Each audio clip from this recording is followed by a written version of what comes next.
Ok, gente. Então, eu selecionei aqui 3 exemplos de como a regência verbal ela pode confundir a gente na hora de um trabalho, de uma prova, até mesmo na hora do próprio aprendizado, né? Porque no livro tem mais exemplos, né? Então, eu estou dando a videoaula, vai dar uma noção de como vocês tentarem entender o conteúdo que também está direcionado no livro de vocês. Então vamos observar o seguinte. Lembra no início que eu disse que na hora da regência verbal, que vocês estiverem lendo uma frase em que o conteúdo estiver direcionado à regência verbal, você vai tentar entender o verbo não pela palavra, mas pelo sentido em que ele está sendo usado, né? Porque a preposição ela vai mudar o sentido do verbo. São nesses casos aqui. Por exemplo, aspirar. Aspirar é o sentido a situação da respiração, né? De você trazer o ar para dentro, né? Pode ser um sinônimo de cheirar, né? Só terminar de passar o carro, né? Faz parte do processo da gravação do vídeo, né? Esse tipo de situação. Mas vamos lá.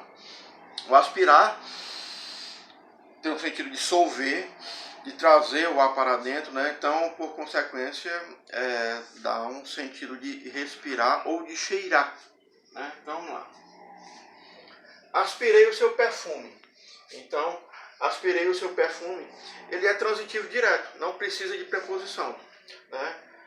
Quando essa palavra for usada no sentido de cheiro. Beleza. Só que quando eu digo aspirei a um emprego formal, deixa eu concluir aqui, formal, você vai observar que a palavra aspirar agora deixou de ser cheiro para ser um desejo. Então, para diferenciar o uso, né, o desejo, ele precisa de uma preposição, né? Ele é um transitivo indireto. Então, de acordo com a forma que essa palavra ela vai ser usada na frase, ela pode ser transitivo direto, não precisa de preposição, ou ele pode ser transitivo indireto, precisando de preposição. Deu para entender? Se o sentido for cheiro, não precisa de preposição. Se o sentido for desejo, necessita de uma preposição. Outro exemplo é o verbo assistir, né? Quando o verbo assistir vier de ajuda, porque a palavra assistir, nesse sentido, ele deriva da palavra assistência, ajudar. Na hora que ela se transforma no verbo, ela se transforma no verbo assistir. Ela não precisa de preposição. O médico assistiu o paciente. Então, no sentido de assistiu, ajudou o paciente. Então, ele não precisa de preposição. Mas, se for o assistir de ver, né? Ele assistiu ao filme. Assistiu aí a preposição junta com o artigo o, porque a palavra filme é masculino, né? Artigo definido. Ele assistiu ao filme, no sentido de ver.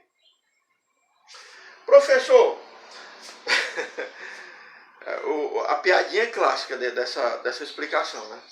Professor, se eu botar assim, o médico assistiu ao paciente. Você colocou uma preposição. Vai mudar em quê? Então, o paciente morrendo lá, né, deitado lá na cama, e o médico só assim, ó, olhando. Porque ele não está ajudando, está só vendo, né? Então, a interpretação da frase vai depender de como você vai usar esse verbo. Sempre que for ajudar, não usa preposição. Assistiu, no sentido de ajudar, não usa preposição. Olha como é interessante. O médico ajudou o paciente, até para entender. O médico ajudou o paciente. O médico ajudou o paciente, não ao paciente. Mas se fosse a palavra que tivesse aqui, no lugar de assistiu, fosse ajuda, também não necessitaria de preposição. Ok? Tentar entender dessa forma. Daí a situação da interpretação. Entender o que está sendo, a intenção do que está sendo dito, não do que está sendo escrito. Né? Responder. Você respondeu seu pai. Você respondeu seu pai. Então, se você usa a frase nesse sentido e ela é um transitivo direto, é um sentido de afronta, atrevido, mal educado. Né? É aquela situação de você querer peitar mesmo o seu pai. Agora, se você colocar a preposição, você dá justamente o sentido da palavra, né? Você respondeu à prova, no sentido de dar uma resposta. De você responder mesmo escrevendo, tal, esse tipo de situação. Responder a alguma coisa. Daí a palavra ser um transitivo indireto. Né? Agora, se for no outro sentido, se você não colocar a preposição, a palavra, o verbo responder vai ganhar esse sentido de afronta, de você ser um mal educado, de você querer peitar as pessoas. Deu para entender, gente? Olha, lembrando que eu coloquei só esses três verbos para vocês perceberem como é que vai funcionar a regência verbal. Vocês perceberem que uma coisa é o que você escreve, outra coisa é o que você vai entender. Né? A regência verbal ela vai funcionar nesse sentido. E é uma relação estreita entre o verbo e o seu complemento. Já que na regência verbal, os verbos que vão ser usados nesse assunto são os verbos transitivos, que vão precisar de um complemento, vão precisar de uma ajuda para serem entendidos. Né? Qualquer coisa, estou aí online com vocês para qualquer tipo de esclarecimento. Tenham uma boa tarde, até a próxima aula.